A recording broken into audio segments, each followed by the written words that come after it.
It's November 4th, 1922, near Luxor, Egypt. In the ancient burial grounds known as the Valley of the Kings, British archaeologist Howard Carter is searching for the tomb of a long-forgotten pharaoh named Tutankhamun. He had a great deal of support. He had a very wealthy Lord Carnarvon, who backed him for a number of years. Both were working so hard to specifically find King Tut's tomb. On the list of kings they had, every other tomb was found in the Valley of the Kings, except for King Tut's tomb. He's been looking for 5 years for Tut, and he has failed over and over again. By the end of this 5-year period, Lord Carnarvon was ready to give up. And, Howard Carter essentially begged him for one more season, said, look, I've got this feeling, there's this one area of the valley that we haven't looked at. Let me dig there and let me see what I can find. And he'd managed to persuade Lord Carnarvon to pay for one more season. The area which hadn't been touched was right in the center of the valley. As he dug through, he found some huts which had been used by the builders of another royal tomb nearby. Under those, they found a stone-cut step. It's here that Carter and his team make an extraordinary discovery. The staircase that leads them all the way down to a door with a seal on it. And that seal said on it, Ankh Khipiru Ra, the coronation name of King Tut. Carter was able to read it immediately and know which pharaoh it was. And you can imagine the feeling that Howard Carter had. All his life he's been waiting for that moment. And it happened just when he was about to give up. Carter decided to tear down the sealed doorway and continue his excavation into this tomb. They arrived yet again at another sealed doorway. And Carter recounts this in his publications, that they made a small hole within this second sealed doorway. And Howard Carter shined his little light and looked into the hall and said, I see wonderful things. What Carter sees becomes the most famous archaeological discovery of the 20th century. What they had found was this nearly intact tomb of a royal burial from the 18th dynasty. Over 5,000 objects were found in the tomb. And at the core of it all, the mummy of the king, surrounded by coffins of solid gold and gilded wood. The king's mummy was surrounded by 4 different golden shrines, and those golden shrines contained a quartzite sarcophagus. And within that quartzite sarcophagus was a series of nested coffins, almost like these Russian dolls, right? One within the other. It must have been utterly amazing to go through each of the 3 coffins, one inside the other, to then finally confirm that, yes, this is the body of Tutankhamun, and it has been perfectly preserved for 3,000 years.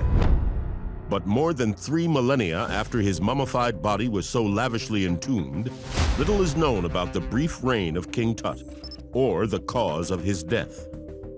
There's this incredible irony that we learn so much about ancient Egypt through Tutankhamun, but we really know so little about him individually, how he died, and that's the mystery. All we know is that King Tut was alive, and at the age of 19, he was being mummified.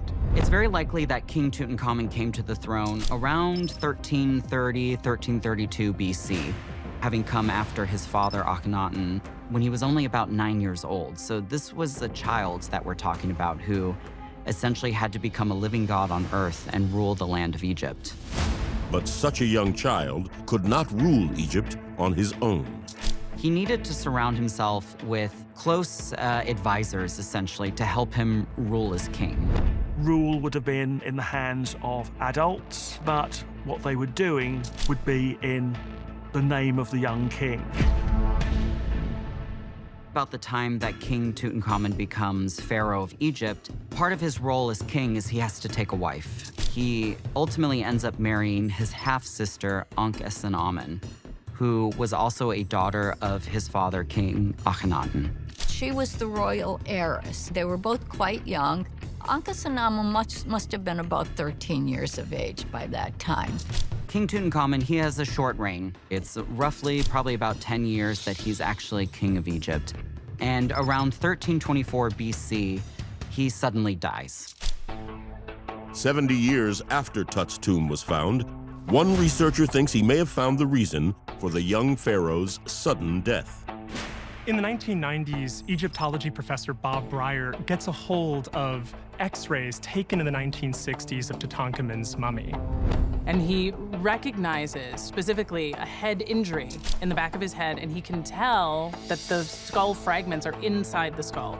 Professor Breyer shows them to Dr. Gerald Irwin, who has experience reading the X-rays of head trauma patients. And that colleague believed the X-rays showed evidence for a blow to the back of the head. Bob Breyer starts to suspect that it was a deliberate blow to the back of the head intended to kill him. But who would want to kill the 19-year-old king?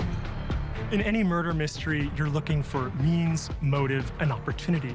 Professor Breyer speculates that if Tutankhamun was murdered, the most likely suspect would be someone in the royal court.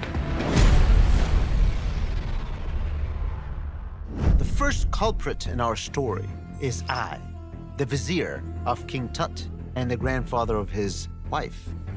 I was one of the people that Tut completely leaned on. The vizier is one of the most powerful officials in ancient Egypt, analogous to something like the prime minister today. He's in charge of administration, diplomacy, trade, all sorts of functions of the state. It's a job I likely knew well, given his long service as a member of the royal court. I has been in the royal family and the royal blood for 3 generations now. He actually started his career during the reign of King Tut's father, Akhenaten, and so I was the second most powerful man in Egypt, right after the king himself. Ai's power would have been huge. He would have answered essentially only to Tutankhamun. Since King Tut is just a child when he becomes pharaoh, many historians believe that I is the real power in Egypt. And I's first priority is to undo the damage caused by Tut's father. King Tut's father was King Akhenaten. He was the king that decided all the gods of ancient Egypt didn't matter anymore, and only one god matters. Egyptian religion had been based around dozens of gods going back to the earliest times. Akhenaten destroyed all that, went on his own. He ultimately moves the capital to a different part of Egypt to pursue a certain religious agenda and alienates the priesthood. So the reign of King Tutankhamun's father left Egypt more or less in a crisis. Weakened by internal dissent, Egypt was increasingly vulnerable to outside attack. Egypt has its own enemies. Any enemy is ready for a moment of weakness to come attack the country and take it over. Egypt's crisis eases with the death of Akhenaten. Tutankhamun reverses all the policies of his father under the advice of his counselors. The capital is brought back to its original site, the temples are restored, and the ancient religion is also restored with it. The decisions to make moves like that couldn't have been made by a 9 to 12-year-old boy. But as King Tut grows up, Breyer believes there may have been a struggle for power. Under I, Egypt gets its mojo back. What he says as the king's chief advisor is law. Breyer thinks that perhaps I saw himself as the person who brought Egypt back on its feet and sees himself then also as the right man to be pharaoh. But now King Tut's also starting to mature as a young king, and perhaps even making some decisions that go against the puppet master who had been controlling him for years. History tends to show that when a young king starts thinking about stuff, the people who've been his regents start getting nervous. I had just seen Tutankhamun's father destroy so many institutions that were so necessary for Egypt. And he's really possibly seeing this boy king going to repeat all of those mistakes. I may have also sensed that this could be his last chance to take the throne. The king and queen were trying to have children. If Tutankhamun has an heir, it would absolutely end any chance that I has of becoming pharaoh, because the child would now be the next in line for the throne. If you're going to plan a murder, this is the time. Breyer speculates that I could have dispatched one of Tutankhamun's own attendants, the only persons with access to his private chambers or bedroom, to slip in there and possibly assassinate the king. He picks up a heavy weapon and he strikes a fatal blow at the back of the king's skull, killing him. After Tutankhamun's death, I becomes king of Egypt and takes over the throne. One of the ways that he would have legitimized that claim to the throne was by marrying King Tutankhamun's half-sister, who was his widow.